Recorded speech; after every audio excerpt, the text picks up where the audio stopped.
Late-night talk shows are in a very strange place in the entertainment industry these days. In a day and age where traditional cable and satellite subscriptions are becoming less and less common, these shows are increasingly struggling to keep an audience. But to better understand why these shows are where they are now, let's take a look at how we got here. The year is 1954. Brown v. Board of Education has just been decided, McCarthyism has finally died down, and television has started to find its way into homes across the United States. Needless to say, America was going through a lot of changes. Radio's ubiquity was starting to give way, and variety shows of that era provided the genesis of the first ever late-night talk show. Tonight, starring Steve Allen. On the heels of variety show greats such as The Ed Sullivan Show, this didn't last long. But what it did give us is some of the first established talk show tropes. An opening monologue, a live audience, and celebrity interviews. Allen departed from the show in 1957, at which point NBC tried, but ultimately failed to revive the show under a different name. Building off of tonight's successes, however, came what many consider to be the greatest late-night talk show of all time.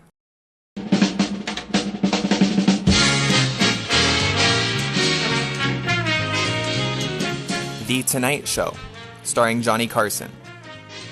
Beginning in 1962, The Tonight Show was poised to take the world by storm. It came at a time when the American public was increasingly turning to television for entertainment as well as news. 90% of all homes were equipped with one. And take the world by storm it did. By the mid-1970s, The Tonight Show was the most profitable show on television, netting NBC $50 to $60 million a year, the equivalent of $200 to $240 million in today's money.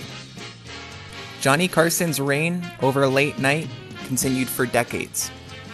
Competitors ABC and CBS tried unsuccessfully for years to dethrone Carson as the king of late night. The biggest shakeup in the late night industry wasn't until Carson's retirement in 1992. Rumors of his retirement had been brewing for years, so when time came to choose a replacement for The Tonight Show, there were two obvious choices. David Letterman, who had been hosting his own late-night show on NBC since 1982, and Jay Leno, who had been made Carson's permanent guest host in 1987. The network ultimately decided on Leno, which led to Letterman joining rival ABC and creating The Late Show with David Letterman in 1993.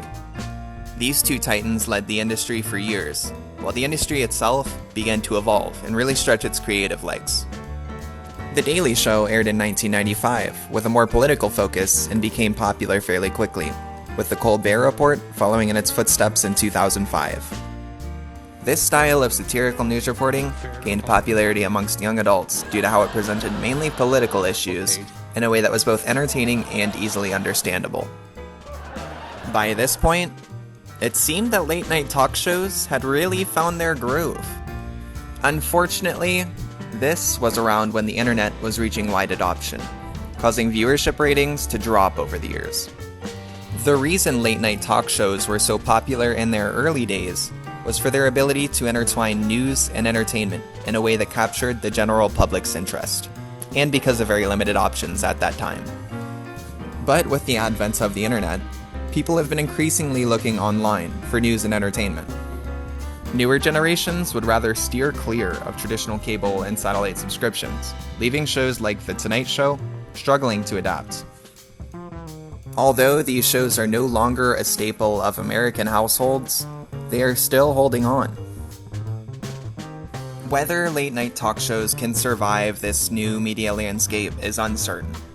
What isn't uncertain is the impact they have made on our society and culture. Those are still being felt today. So, even if they die out, in the words of the late Johnny Carson, There's only one critic whose opinion I really value in the final analysis: Johnny Carson. I have never needed any entourage standing around bolstering my ego. I'm secure. I know exactly who and what I am. I don't need to be told. I make no apologies for being the way I am. And with that, I bid you a very heartfelt good night.